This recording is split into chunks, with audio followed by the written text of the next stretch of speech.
Hey guys, welcome back to my channel vlogs with Ankita. So ಇವತ್ತಿನ ವಿಡಿಯೋದಲ್ಲಿ ನಾವು ಒಂದು ಪ್ಯಾನ್ ಇಂಡಿಯಾ ಮೂವಿ ಬಗ್ಗೆ ಮಾತಾಡ್ತಾ ಇದ್ದೀವಿ. ಸೊ ಪ್ಯಾನ್ ಇಂಡಿಯಾ ಮೂವಿ ಅಂತ ನೆನಪಾದಾಗ ನಮ್ಮ ಕನ್ನಡ ಫಿಲ್ಮ್ ಇಂಡಸ್ಟ್ರಿ ಬಿಟ್ಟು ಇನ್ನೂ ಒಂದು ಇಂಡಸ್ಟ್ರಿಯಿಂದ ಯಾವುದೋ ಒಂದು ಮೂವಿ ರಿಲೀಸ್ ಆಗಿದೆ. ಅದು ಯಾವುದು ಅಂತ ನೋಡೋದಾದರೆ ಪುಷ್ಪ. ಸೊ 2-3 ವರ್ಷದ ಹಿಂದೆ ನಾವು ನೋಡೋದಾದರೆ ಪುಷ್ಪ ಮೂವಿ ಎಷ್ಟು ಸೌಂಡ್ ಮಾಡಿತ್ತು ಅಂದರೆ ಆಲ್ಮೋಸ್ಟ್ ಎಷ್ಟೊಂದು ಲ್ಯಾಂಗ್ವೇಜಸಲ್ಲಿ ಕೂಡ ಅದು ರಿಲೀಸ್ ಆಗಿತ್ತು ಟ್ರಾನ್ಸ್ಲೇಟ್ ಮಾಡಿ. ಸೊ ನಮ್ಮ ಕನ್ನಡದಲ್ಲಿ ಕೂಡ ಅಷ್ಟೇ ಪುಷ್ಪ ಬಂದಿತ್ತು. ಸೊ ಪುಷ್ಪ ಈವೊಂದು ಅವರು ತೆಲುಗು ಆದ್ರೂ ತುಂಬ ಒಳ್ಳೆ ಒಂದು ರೆಸ್ಪಾನ್ಸ್ ಸಿಕ್ಕಿತ್ತು ಅವ್ರಿಗೆ. ಎಲ್ಲ ಇಂಡಸ್ಟ್ರಿಯವರಾಗಿರಲಿ ಅಥವಾ ಆಡಿಯನ್ಸ್ ಕಡೆಯಿಂದ ಅವರಿಗೆ ಒಂದು ಒಳ್ಳೆಯ ಒಂದು ರೆಸ್ಪಾನ್ಸ್ ಸಿಕ್ಕಿತ್ತು. ಸೊ ಈ ಪುಷ್ಪ ಮೂವಿಯಲ್ಲಿ ನಾವು ನೋಡೋದಾದರೆ ಹೀರೋ ಆಗಿ ಅಲ್ಲು ಅರ್ಜುನ್ ಅವರಿದ್ದಾರೆ, ಹಾಗೆ ರಶ್ಮಿಕಾ ಮಂದನ್ ಅವರು ಹೀರೋಯಿನ್ ಆಗಿದ್ದಾರೆ. ಸೊ ಇದು ಪುಷ್ಪ 1 ನಾವು ಫಸ್ಟ್ ಒಂದು ಭಾಗ ಏನು ನೋಡಿದ್ವಿ, ಪುಷ್ಪ ದಿ ರೈಸ್ ಅಂತ.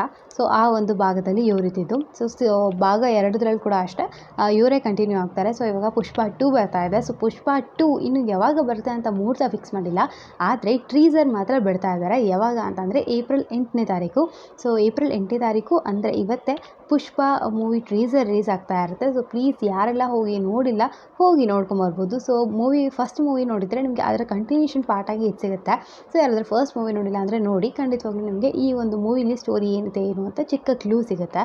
ಸೊ ಏನು ನೋಡಿಲ್ದಂಗೆ ಪುಷ್ಪ 2 ಟ್ರೀಸರ್ ನೋಡಿದ್ರೆ ಅರ್ಥ ಆಗಲ್ಲ, ಅದಕ್ಕೋಸ್ಕರ. ಸೊ ಟ್ರೀಸರ್ ನೋಡಿ ನಿಮ್ಗೆ ಹೇಗೆ ಅನಿಸುತ್ತೆ ಏನು ಅಂತ ಕೂಡ ಕಮೆಂಟ್ ಮಾಡಿ ತಿಳಿಸಿ. ಹಾಗೆ ಇನ್ನೂ ಸ್ವಲ್ಪ ದಿನಕ್ಕೆ ಟ್ರೈಲರ್ ಕೂಡ ಬರುತ್ತೆ. ಸೊ ನೋಡೋಣ ಪುಷ್ಪ 2 ಹೇಗಿದೆ ಅಂತ. ಸೊ ಇದು ಒಂದು ಚಿಕ್ಕ ಅಪ್ಡೇಟ್ ವಿಡಿಯೋ ಆಗಿತ್ತು. ಹೋಪ್ ನಿಮ್ಮೆಲ್ಲರಿಗೂ ಇಷ್ಟ ಆಗಿದೆ ಅಂತ ಅಂದ್ಕೊಂಡಿದ್ದೀನಿ. ಇದೇ ಥರದ ಎಲ್ಲ ಅಪ್ಡೇಟ್ಸ್ ನನ್ನ ಚಾನಲಲ್ಲಿ ಸಿಗ್ತಾ ಇರುತ್ತೆ. ಸೊ ಪ್ಲೀಸ್ ಚಾನಲ್ಗೆ ಸಬ್ಸ್ಕ್ರೈಬ್ ಮಾಡ್ಕೊಂಡು ಸಪೋರ್ಟ್ ಮಾಡಿ. ಹಾಗೆ ರಕ್ಷಣ್ ಚಾನಲ್ ಕೂಡ ಹೋಗ್ಬಿಟ್ಟು ಸಬ್ಸ್ಕ್ರೈಬ್ ಮಾಡ್ಕೊಳ್ಳಿ. ಅವ್ರ ಚಾನಲ್ ಹೆಸರು ರಕ್ಷಾ ರೆಡ್ಡಿ ಅಂತ. ಡೈಲಿ ವೀಡಿಯೋಸ್ ಹಾಕಿರ್ತಾಳೆ, ನಿಮ್ಮೆಲ್ಲರಿಗೂ ಇಷ್ಟ ಆಗ್ಬೋದು. ಸೊ ಮತ್ತೆ ಹೊಸ ವೀಡಿಯೋದಲ್ಲಿ ಸಿಗ್ತೀನಿ. Take care, love you all, bye.